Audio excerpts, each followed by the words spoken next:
नमस्कार दोस्त, एक बार फिर नरेश न्यूज चैनल पर आप सभी को बहुत बहुत बधाई।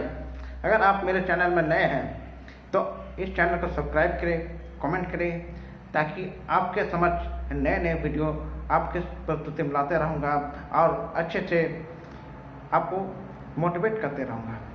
कारण क्या है, हम लोग मिशन पर चले हैं दोस्त, और वो मिशन बहुत ही खूबसूरत होगी कि जिस मिशन पर हजारों लोग चलना चाहते हैं, हजारों लोगों का भविष्य उज्जवल हो सकता है। वो कोई छोटा मोटा काम नहीं है, वो बहुत बड़ा मिशन हो सकती है। तो आज एक बहुत अच्छे टॉपिक पर, एक बहुत अच्छे पार्ट पर हम लोग बात करेंगे। और वो पार्ट इस सिस्टम का सबसे फर्स्ट काम होता है कि आप कैसा क्या करें। तो अब आज हम बहुत अच्छे पर बात करते हैं, वो है कंपनी के चयन, नेटवर्क मार्केटिंग में कंपनी का चयन कैसे करें। नेटवर्क मार्केटिंग में कंपनी का चयन करना एक इस प्रकार का है कि वह सही दिशा, सही डायरेक्शन आपको सफलता दिलाने में, आपको सही करने में, आप जिसके साथ रिश्ता बना रहे हैं उसका चुनाव करना सबसे बहुत महत्वपूर्ण काम है। एक उदाहरण से बात करते हैं कि हम लोग भारतीय समाज में एक लड़का लड़की की शादी तय होता है, तो वहाँ क्या होता है, शादी तय होने से पहले लड़का का बैकग्राउंड देखा जाता है, लड़का कैसा है, लड़का क्या करता है और उसका खानदान कैसा है, उसका घर कैसा है। मतलब तमाम तरह को 1 महीना 2 महीना उससे जांच किया जाता है। ना होकर लड़की का घर वाले, लड़की के गार्जियन लोग लड़के के घर जाते हैं, उनका घर सारी चीज़ देखते हैं, उनका सारे अगल बगल से जानकारी लेते हैं कि इनका घर कैसा है। मतलब रिश्तेदारों से भी जानकारी लेते हैं कि उनका घर, उनका खानदान कैसा चलता है, कुल कैसा है।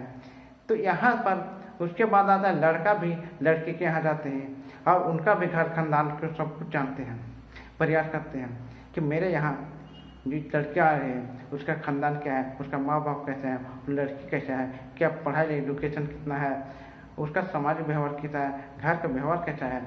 तो तमाम तरह को सब कुछ देखे हुए, सब कुछ जब फिक्स लगता है, अच्छा लगता है, तब उसके बाद दोनों मैच करता है, उसके बाद लड़का लड़की का शादी होने का प्रस्ताव आ जाता है। लेकिन उससे पहले जो चयन करने की प्रक्रिया है ये हर बार होता है, क्योंकि जब लड़का लड़की एक दूसरे को सेट करते हैं, चयन करना होता है, तो वहाँ एक रिश्ता का भाव होता है कि मेरा लड़की जा रही है लड़का के यहाँ, तो मेरा बेटी कैसा रहेगी। लड़का वाला सोचता है जब हम जिस बेटी को ला, जिस लड़की को लाए, वो लड़के मेरे घर में कैसा रहेगी। तो दोनों तरफ से रिश्ता के लेकर 1 महीना 2 महीना 3 महीना पूरा एक किया जाता है, चयन किया जाता है। पूर्ण रूप से संतुष्ट होने के बाद लड़का लड़की का शादी का डेट बैठता है, उसके बाद आगे प्रक्रिया चालू होती है। सब उसी प्रकार नेटवर्क मार्केटिंग में भी हम आप लोगों को भी, हम सभी लोगों को इस सिस्टम से जुड़ने से पहले चुनाव करना चाहिए, क्योंकि हम लोग इस सिस्टम से जुड़ नहीं रहे हैं। ये जुड़ना और कुछ समय के लिए निकल जाना एक पैसा कमाने का जरिया नहीं हो सकती है, क्योंकि यहाँ एक रिलेशन बनाने आते हैं। क्योंकि यह सिस्टम है कि जितना बड़ा आप रिलेशन बनाइए उतना बड़ा यहाँ कामयाबी आपको मिलती है।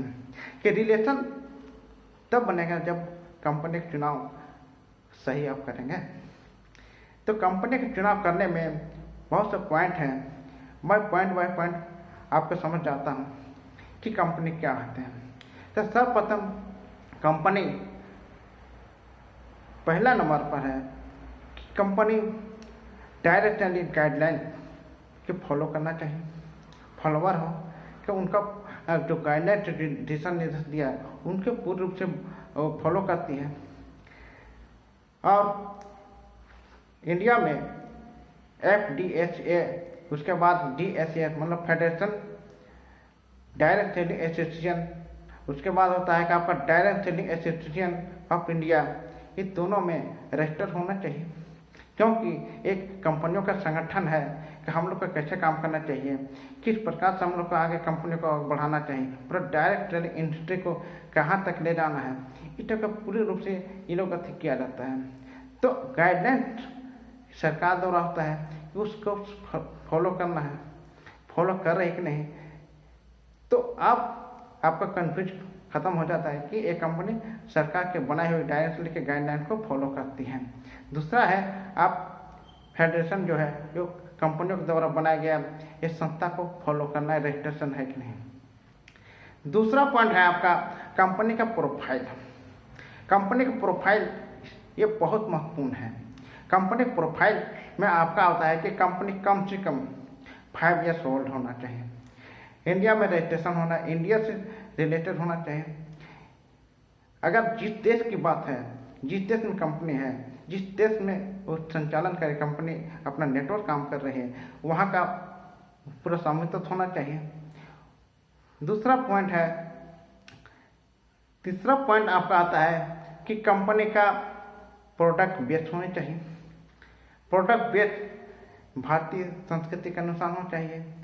रेट कल्चर पूरी रूप से यहाँ के लोगों की मानसिकता के नाश्ता होना चाहिए, क्योंकि देखते हैं कि जब प्रोडक्ट बेस्ड नहीं होना चाहिए, मानते हैं मनी सर्कुलेशन कंपनी है, तो उसमें वो ज़्यादा आप नहीं टिक पाएंगे। कारण क्यों है? प्रोडक्ट बेस्ड रहने से तभी आपको प्रोडक्ट यूज करते हैं। कंपनी आपको कुछ चीज़ को पैसा देती है, कंपनी आपको प्रोडक्ट यूज करने का, प्रोडक्ट प्रमोट करने का पैसा देती है, बाकी बात आपको कुछ भी पैसा नहीं देती है। अगर ये दोनों नहीं है तो कंपनी आपके लिए सही नहीं है। चौथा पॉइंट है कि कंपनी का जो आपका है मार्केटिंग प्लान। मार्केटिंग प्लान चौथा जो सिस्टम है बहुत महत्वपूर्ण है कि कंपनी का मार्केटिंग प्लान ये लीडर अपलाइन काम करने वालों के अनुरूप होना चाहिए, क्योंकि कंपनी के मार्केटिंग प्लान से पता चलता है कंपनी कमीशन कैसे भुगतान करती है, कंपनी का टर्नओवर क्या है, कंपनी का ग्रोथ कर रही है क्या कर रही है, उसमें पता चलता है। कंपनी के टर्नओवर से ये पता चलता है कि कंपनी आगे आपका सही काम कर रही है।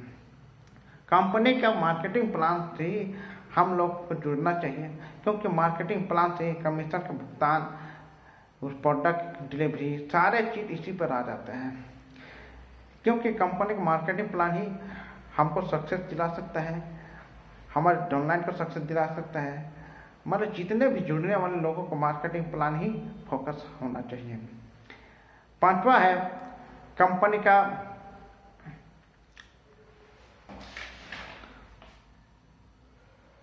Training system. कंपनी का ट्रेनिंग सिस्टम प्रशिक्षण क्या है, ये भी महत्वपूर्ण है। कंपनी का ट्रेनिंग सिस्टम परीक्षण क्या है, ये महत्वपूर्ण इसलिए है कि कोई भी आपको जब जुड़ जाते हैं तो कोई भी आपको असफल पहुंचा नहीं सकता है, वो अभी पहुंचा सकता है तो आप खुद पहुंचते हैं। आपका ट्रेनिंग प्रशिक्षण कंपनी जो थी उसके माध्यम से आप पहुंचते हैं, सफल होते हैं। क्योंकि सफलता प्राप्त करने के लिए आपका ट्रेनिंग प्रशिक्षण पर आपको खुद को जाना होता है, खुद को सीखना होता है, कंपनी के सिस्टम को फॉलो करना होता है। छठा पॉइंट है आपका अपलाइन लीडर। आपका अपलाइन लीडर जो आपके साथ जुड़ता है, जिसके साथ आप रिश्ता बनाते जाते हैं, उसका अपलाइन क्या है? क्या वो ग्रोथ करने वाला अपलाइन है? क्या अपना डाउनलाइन को लेकर चलने वाला अपलाइन है? क्या जिसका आपके प्रति केयर है, जो आपको ऊपर ले जाने की सकती है, जो आपको सफलता दिलाने में हर समय मदद कर सकते हैं? तो ये पॉइंट हर चीज़ को आपके साथ आता है।